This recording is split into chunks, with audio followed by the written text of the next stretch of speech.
تعالوا النهاردة نعمل الجلاش الأصابع بطريقة ناجحة جدا، مقرمش مستوي صح. طريقة التسوية هتشوفيها لأول مرة بالطريقة المظبوطة والطريقة الصحيحة ليه. فأتمنى بجد الفيديو بتاع النهاردة ينال إعجابكم. لو عجبكم الفيديو لايك وشير للفيديو، ولو عجبتكم قناتي قناة وصفة مع سمر أتمنى بجد تشتركوا في القناة وتفعلوا زر الجرس للكل عشان كل ما انزل فيديو يوصل لكم. وتعالوا نسمي بسم الله ونصلي على رسول الله ونبدأ في الوصفة بتاعتنا. الوصفة بتاعتنا عندي لفة من الجلاش نص كيلو، عندي هنا جوز الهند، على فول سوداني جرشاه، على زبيب، على معلقة كبيرة من السكر اللي هو الخشن، عندي هنا نص كوباية من الزيت على نص كوباية من السمنة. حابة تستبدليها تحطي زيت على سمنة على زبدة بيبقى جميل، حابة تحطي زيت وزبدة برضه هيبقى جميل جدا الوصفة معاكي. فبنيجي هنا على الورقة بتاعتنا نبدأ ندهنها من خليط الزيت والسمنة. بعد ما دهناها بنيجي كده بحبة من الفول السوداني وجوز الهند والزبيب والسكر، بتكتري وتقللي الحشوة على حسب ما انت حابة. بعد ما حشيناها بالطريقة دي، طبعا الورقة اللي تحتيها مش مدهونة، ببدأ الفها بالطريقة اللي انتوا شايفينها دي. يبقى هما ورقتين، الورقة اللي من جوه مدهونة والورقة اللي من بره مش مدهونة. طبعا انا ما خدتش اللفة بالكامل، انا قاسمة الورقة نصين زي ما انتوا شايفين. بصوا عشان احنا بنحشي ورقتين، فلو حشيتها الرول بطوله فهتبقى الورقة تخينة جدا معايا. بنبدأ نشيل الجلاش بتاعنا وبنيجي هنا في صينية حاطة فيها 3 معالق كبار من الزيت والسمنة عشان تتحمر لي من تحت. يبقى بنيجي كده على الورقة بنبدأ ندهنها، بنجيب الحشوة بنحطها بالطول بالطريقة دي، وببدأ اخد ورقتين والفهم مش ورقة واحدة. الورقة اللي من بره طبعا مش مدهونة، لما بتتلف بتبدأ تاخد الخليط لانها بتتلف لجوه اهو. وببدأ اشيلها وبحطها في الصينية وبكمل الكمية كلها بنفس الطريقة.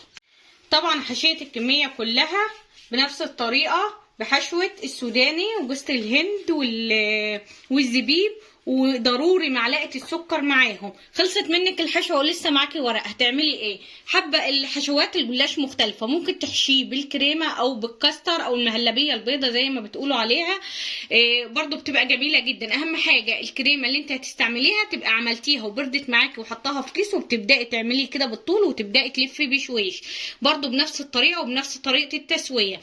او ممكن تحشيه سكر بيبقى جميل جدا. بصوا بيديله لون احمر من جوه والسكر بيدوب وبيبقى جميل جدا. بيبقوا برضو ورقتين مع بعض بالطريقة دي، بتبدأي تلفيهم اهم وتلفوا بنفس الطريقة. برضو هتبقى ايه جلاش فاضي، بس حبة السكر اللي فيه بيديله لون حلو وبيخلوا طعمه جميل جدا. زي ما انتوا شايفين الصينية بتاعتنا بسم الله ما شاء الله والله كمية. فليه بالغالي تشتريه لما ممكن في البيت تعمليه بأقل التكاليف وبتعملي حاجة نظيفة جدا وبايديكي بنفس الخليط. بنبدأ ندهنه كويس او بصوا بيبدأ ينزل عشان يبدأ ياخد لون حلو معايا في الفرن. بعد ما دهناه كله والحروف نزل فيها، وطبعا الارضيه احنا كنا حاطين حبه حلوين من السمنه والزيت بالطريقه اللي انتوا شايفينها دي. دلوقتي هنبدا نسويه مع بعض. عشان نسويه هنسويه ازاي عشان ياخد لون ممتاز؟ بتدخليه على فرن سخن جدا محطوط على الرف الوسطاني، شغال عليه من تحت على اعلى درجه حراره، ومن فوق النار هاديه جدا عليه. اول ما بيبدا ياخد اللون من فوق ومن تحت بنبدا بقى نقلبه بس كده. فقبل ما بندخله الفرن بنبدأ نقطعه بالطريقة اللي انتوا شايفينها دي. بتقطعي الصباع على حسب ما انت حابة طبعا. بس كده دلوقتي هبدأ ادخله الفرن لحد لما ياخد اللون ونبدأ نخرجه مع بعض. الجلاش زي ما انتوا شايفين حطيته النار هادية جدا من فوق، ومن تحت النار عالية جدا وهو على الرف الوسطاني. شايفين اللون اللي خده من تحت ومن فوق.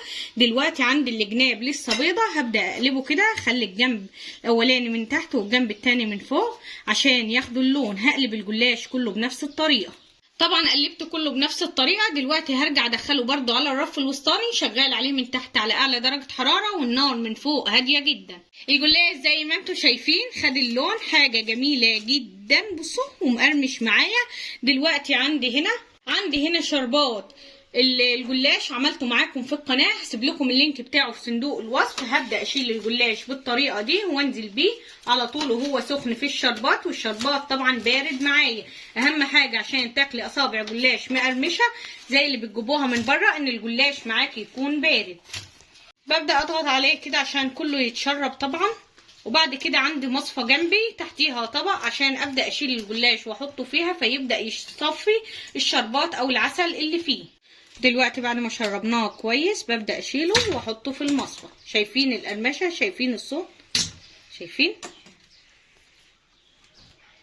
الجلاش؟ بصوا، شايفين الجمال؟ شايفين قد ايه مقرمش؟